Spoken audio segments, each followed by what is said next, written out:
So good morning guys. तो चलिए start करते हैं आज के यानी कि 31 जुलाई के इंपॉर्टेंट करंट अफेयर्स को। देखिए हमारा पहला प्रश्न क्या है। हाल ही में दूसरा वार्षिक अंतरराष्ट्रीय रेंजर पुरस्कार 2022 ये किस नेशनल पार्क को मिला है? तो आंसर होगा औरंग नेशनल पार्क। तो याद रखना 2022 का इंटरनेशनल रेंजर अवार्ड मिला है औरंग नेशनल पार्क को, और ये किस राज्य में है? असम में है। आपको याद होगा इसका नाम बदला गया था।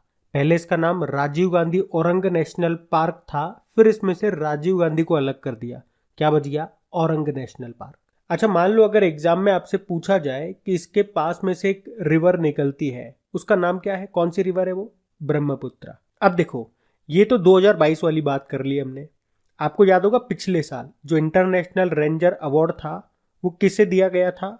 राजाजी टाइगर रिजर्व के रेंज अधिकारी थे महेंद्र गिरी, उनको दिया गया था। अब यहाँ पे नेशनल पार्क से कुछ इंपॉर्टेंट क्वेश्चन बनेंगे, वो मैं आपको एक साथ रिवाइज करा रहा हूँ, ध्यान से सुनना। पहले तो आपको ये याद रखना है भारत का सबसे नवीनतम नेशनल पार्क अभी कौन सा बना?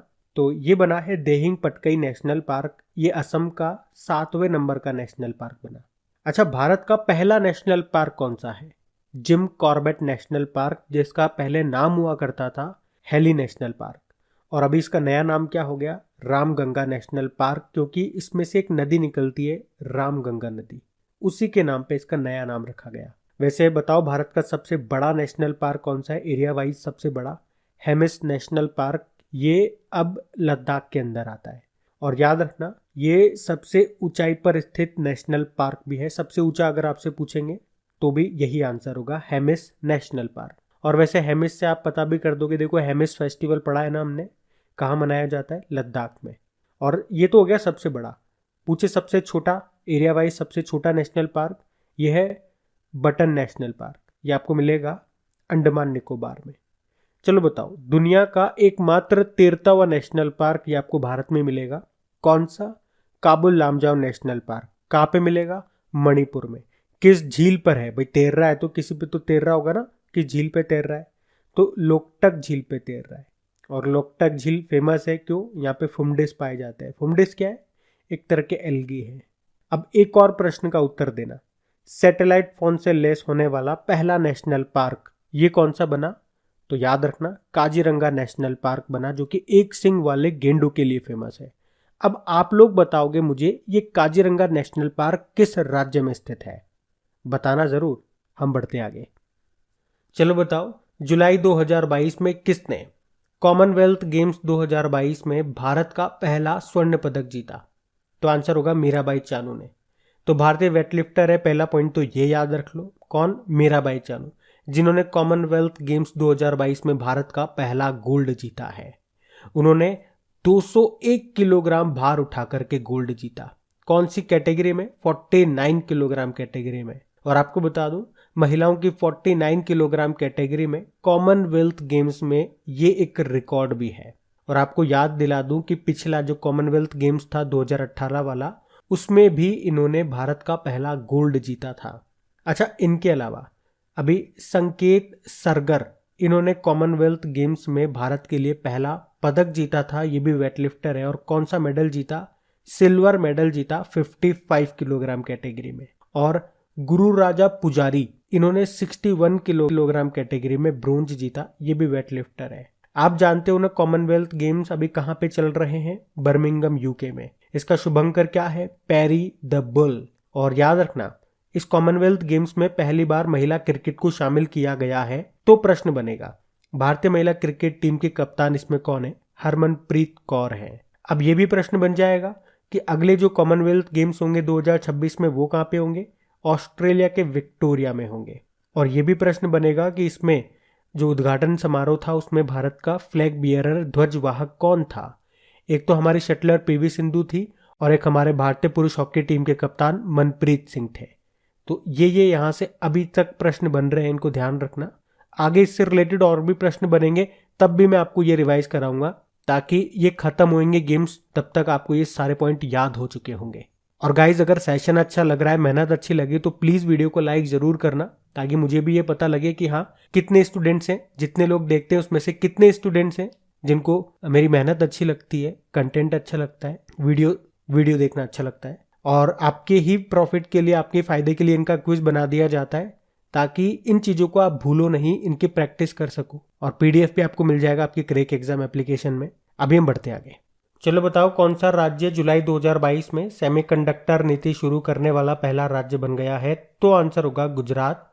तो अभी गुजरात सरकार ने गुजरात सेमीकंडक्टर नीति 2022-27 की घोषणा की है, जिसका उद्देश्य क्या है? इस क्षेत्र में नए निवेश को आकर्षित करना। इस नीति के तहत राज्य सरकार अहमदाबाद के पास धोलेरा सेमीकॉन सिटी स्थापित करेगा। यहाँ पे पात्र परियोजनाओं को विनिर्माण इकाइयां स्थापित करने के लिए सब्सिडी भी दी जाएगी। और इसके साथ गुजरात डेडिकेटेड सेमीकंडक्टर पॉलिसी रखने वाला देश का पहला राज्य भी बन गया है। चलो कुछ इंपॉर्टेंट प्रश्न मैं आपसे पूछूंगा। बताओ, अभी ड्रोन नीति को मंजूरी देने वाला पहला राज्य कौन सा बना था? उत्तर देना। अगला है, इथेनॉल नीति रखने वाला पहला राज्य कौन सा बना? अभी ई वाहन यानी कि ई व्हीकल पॉलिसी को मंजूरी देने वाला पहला राज्य कौन सा बना? और अभी आपको याद हो, कुछ समय पहले world top semiconductor companies in 2021 नाम से एक लिस्ट आई थी। उसमें टॉप कंपनी रही है सैमसंग, सेकंड पे इंटेल थी। अब 3 प्रश्न मैंने आपसे पूछे ना, तो उत्तर भी सुन लो। ड्रोन नीति को मंजूरी देने वाला पहला राज्य हिमाचल प्रदेश, इथेनॉल नीति रखने वाला पहला राज्य बिहार, और ई वाहन नीति को मंजूरी देने वाला पहला राज्य कर्नाटक है। तो ये आप ध्यान रखिएगा। हम बढ़ते आगे। अच्छा बताओ, कौन सा देश फाइनेंशियल ईयर 2021-22 में भारत में सबसे अधिक प्रत्यक्ष विदेशी निवेश यानी कि फॉरेन डायरेक्ट इन्वेस्टमेंट एफडीआई प्रवाह के साथ शीर्ष देश के रूप में उभरा है? सीधा सा कहने का मतलब यह है कि वित्त वर्ष 2021-22 में सबसे ज्यादा एफडीआई भारत में कहां से आया? तो आंसर होगा सिंगापुर। तो वित्त वर्ष 2021-22 में भारत में एफडीआई के मामले में सिंगापुर टॉप पे रहा है, यानी कि सबसे ज्यादा एफडीआई सिंगापुर से आया। कितना? टोटल जितना आया है ना, उसका 27.01% तो अकेले सिंगापुर से आ गया। सेकंड नंबर पे यूएस है, यूएस से 17.94% आया। अब ये तो आपको पता चल गया कहाँ से आया, लेकिन अगर प्रश्न उठ जाए कि भारत में किस राज्य में सबसे ज्यादा आया है, तो आंसर होगा कर्नाटक में। सेकंड नंबर पे महाराष्ट्र। कुछ समय पहले आपको याद होगा, अंकटाड ने वर्ल्ड इन्वेस्टमेंट रिपोर्ट जारी की थी। उसमें बताया था कि एफडीआई प्राप्त करने के मामले में भारत 7वें स्थान पर है, पहले स्थान पे अमेरिका है। देखो, सिंगापुर की बात कर लेते हैं थोड़ी सी, फिर आगे प्रश्न पूछूंगा मैं आपसे। सिंगापुर की कैपिटल क्या है? सिंगापुर सिटी है। सिंगापुर डॉलर यहाँ की करेंसी, और प्रेसिडेंट है हलीमा याकूब। आपको याद होगा, अभी सिंगापुर ओपन 2022 में वुमेन सिंगल टाइटल जीता था पीवी सिंधु ने। और सिंगापुर के हैं टी राजा कुमार, ये भी फाइनेंशियल एक्शन टास्क फोर्स के अध्यक्ष बने थे। और याद रखना, जो सिंगापुर है ये सबसे बड़ा मुक्त व्यापार समझौता RCEP को लागू करने वाला पहला देश भी बना था। अब बात आएगी आपके मन में, RCEP मतलब रीजनल कॉम्प्रिहेंसिव इकोनॉमिक पार्टनरशिप, क्षेत्रीय व्यापक आर्थिक साझेदारी। ये चीन के नेतृत्व में दुनिया का सबसे बड़ा मुक्त व्यापार समझौता है। तो ये सब बातें याद रखना आप। बढ़ते आगे। चलो बताओ, जुलाई 2022 में बढ़ती मुद्रास्फीति से निपटने के लिए किस देश ने सोने के सिक्के लॉन्च किए? तो आंसर होगा जिम्बाब्वे। तो देश में बढ़ती महंगाई से निपटने के लिए जिम्बाब्वे के केंद्रीय बैंक ने, सेंट्रल बैंक ने सोने के सिक्के लॉन्च किए हैं। और सिक्कों को मोसी ओ तुनिया कहा जाता है, जो स्थानीय टोंगा भाषा में विक्टोरिया फॉल्स को संदर्भित करता है। तो सिक्कों को तरल संपत्ति का दर्जा मिलेगा ताकि उन्हें आसानी से नकदी में परिवर्तित किया जा सके और स्थानीय तथा अंतर्राष्ट्रीय स्तर पर व्यापार किया जा सके। तो लॉन्च के समय एक सिक्के की कीमत कितनी थी? $1824 थी। जिम्बाब्वे ये अफ्रीकी एक देश है, इसे अफ्रीका का गहना भी कहा जाता है। आप मैप में देखो, ये रहा जिम्बाब्वे। कैपिटल इसकी हरारे है, करेंसी है US डॉलर चलती है, और प्रेसिडेंट है इमरसन मंगांगवा। आप जानते हो अमेरिकी सिक्के पर दिखाई देने वाली पहली अश्वेत महिला कौन बनी? माया एंजेलो। लेकिन अगर आपसे पूछा जाए कि कौन से वो टेनिस प्लेयर हैं जो पहले जीवित व्यक्ति बने सिक्के पर छपने वाले, तो आंसर होगा रॉजर फेडरर। ये स्विट्जरलैंड के हैं। अच्छा, आपको याद होगा अभी जियोलॉजिकल सर्वे ऑफ इंडिया ने बताया था कि बिहार में भारत का सबसे बड़ा स्वर्ण भंडार है। और आपको याद होगा रॉयल गोल्ड मेडल 2022 ये किसे मिला था? बीवी दोषी को मिला था। ये एक आर्किटेक्चर है, वास्तुकार है। इसी तरह से अभी वर्ल्ड गोल्ड काउंसिल ने एक रिपोर्ट जारी की थी जिसमें बताया था वैश्विक स्वर्ण पुनर्चक्रण यानी कि रिसाइकलिंग के मामले में भारत चौथे स्थान पर है। पहले स्थान पे इसमें चाइना था। तो ये सारी बातें याद रखना। बढ़ते आगे। चलो बताओ, अभी हाल ही में बांग्लादेश में भारत के नए उच्चायुक्त कौन बने? तो आंसर होगा प्रणय वर्मा।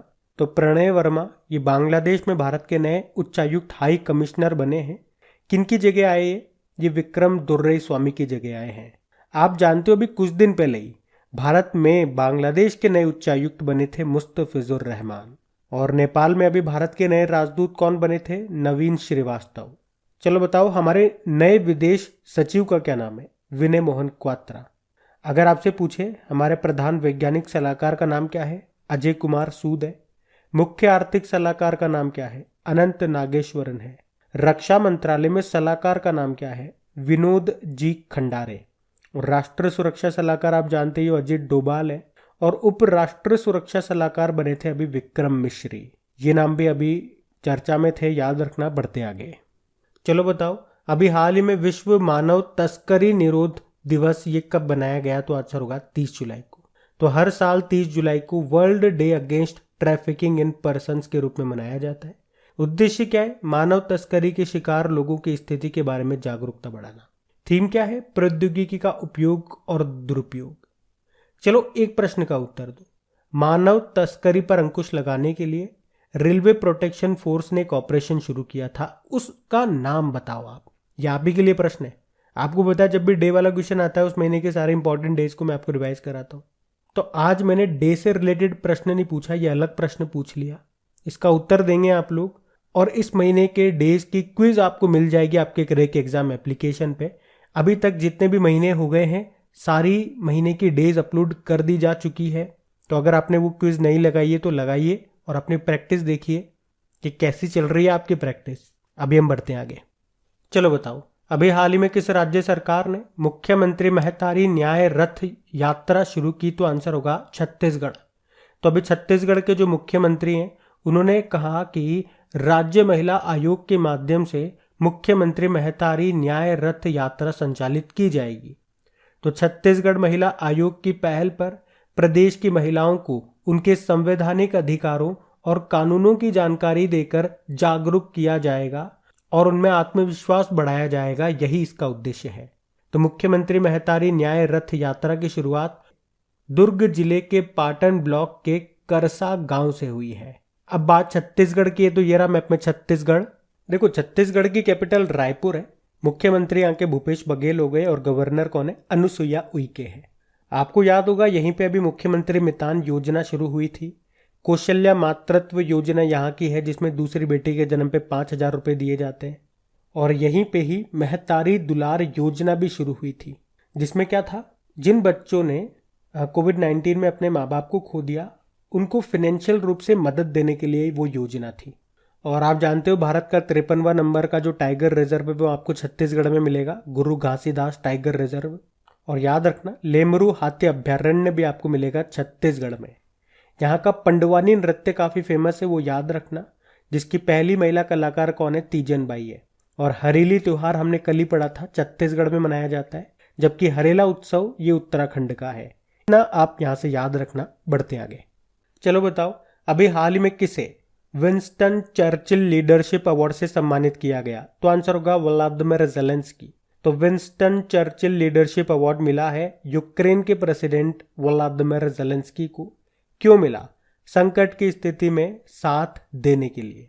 विंस्टन चर्चिल आपको बता दूं ये इंग्लैंड के प्रधानमंत्री थे और उनके समय यानी कि ये दौर है 1940 का जब सेकेंड वर्ल्ड वॉर हुआ था। उस वक्त चर्चिल ने जिस प्रकार इंग्लैंड को संभाला तो इसीलिए उनके नाम पे ये अवार्ड मिलता है। और ये मिलता भी उसी को है जो संकट के समय देश के साथ खड़ा रहता है।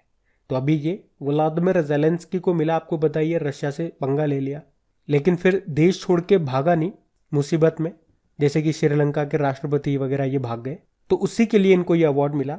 अभी कुछ महीने पहले हमने पढ़ा भी था इनको यानी कि व्लादिमीर ज़ेलेंस्की को जॉन एफ कैनेडी पुरस्कार भी मिला था। यूक्रेन की कैपिटल कीव है और करेंसी है रेवेनिया। आपको याद होगा भारत ने यूक्रेन से भारतीय छात्रों को वापस लाने के लिए एक ऑपरेशन चलाया था, ऑपरेशन गंगा, और ऑपरेशन देवी शक्ति मैं आपको हमेशा बताता हूँ अफगानिस्तान से भारतीयों को लाने के लिए चलाया गया था। अब यूक्रेन की बात है ना, तो यहाँ से दो इंपॉर्टेंट नाम आपको और बताऊंगा जो अभी न्यूज में थे। दो महिलाओं के नाम है बेसिकली। एक है यूक्रेन की गणितज्ञ जिनका नाम है मैरिना वियाजोवस्का, जिन्हें अभी फील्ड मेडल 2022 से सम्मानित किया गया था। इस अवार्ड को गणित का नोबेल पुरस्कार भी कहा जाता है।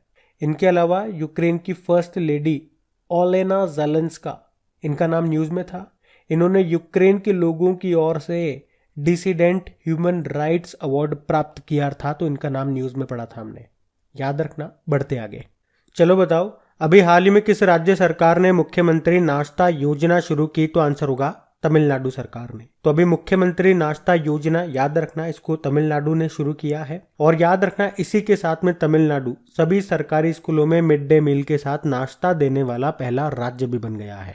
पर याद रखना ये नाश्ता केवल कक्षा 1 से लेके 5वीं तक के बच्चों को मिलेगा, क्योंकि जो मिड डे मील है वो तो कक्षा 1 से लेके 8वीं तक के बच्चों को मिलता है, लेकिन नाश्ता 5वीं तक। आपको याद होगा कुछ समय पहले ये जो मिड डे मील योजना है इसका नाम भी बदल दिया गया था। क्या हो गया? प्रधानमंत्री पोषण योजना। पोषण मतलब प्रधानमंत्री पोषण शक्ति निर्माण। अब बात तमिलनाडु की है, तो ये रहा मैप में तमिलनाडु। देखो तमिलनाडु की कैपिटल चेन्नई है, यहीं पे चमड़ा अनुसंधान केंद्र आपको मिलेगा। और यहाँ के मुख्यमंत्री कौन है? MK स्टालिन है, और इनके आत्मकथा का नाम है उंगलिल ओरुवन। यहाँ के गवर्नर कौन है? RN रवि। आपको याद है अभी तमिलनाडु ने ही एनम एजुथम योजना शुरू की थी, और जो चौथा राज्य खाद्य सुरक्षा सूचकांक आया था उसमें बड़े राज्यों में तमिलनाडु टॉप पे था। और याद रखना जो तमिलनाडु है ये 18 दिसंबर को अल्पसंख्यक अधिकार दिवस के रूप में मनाएगा, माइनॉरिटीज राइट्स डे। तमिलनाडु सरकार ने 14 अप्रैल को जो डॉक्टर अंबेडकर जयंती होती है उसे समानता दिवस के रूप में मनाने की घोषणा की थी। अभी चेन्नई में शुरू हो चुका है 44वां फिडे शतरंज ओलंपियाड, ये भारत में पहली बार हो रहा है। शुभंकर क्या है इसका मैस्कॉट? थम्बी है। याद है आपको नेशनल डुगोंग कंजर्वेशन सेंटर कहाँ पे स्थापित किया गया? तमिलनाडु में। भारत का पहला नेशनल फूड सिक्योरिटी म्यूजियम कहाँ पे स्थापित हुआ? तंजावुर में। और यहीं पे आपको कौन सा मंदिर मिलेगा? बृहदेश्वर मंदिर मिलेगा। अभी तमिलनाडु के चेन्नई में सड़क पर रहने वाले जानवरों के लिए भारत की पहली एम्बुलेंस सेवा भी शुरू की गई थी। ये सारे पॉइंट्स ध्यान रखना, आप पढ़ते आगे। तो कल के वीडियो में आपसे पूछा था विश्व एथलेटिक्स चैंपियनशिप 2022 में पदक तालिका में टॉप पे कौन सा कंट्री रहा? अमेरिका है, यहीं पे इसका आयोजन भी हुआ।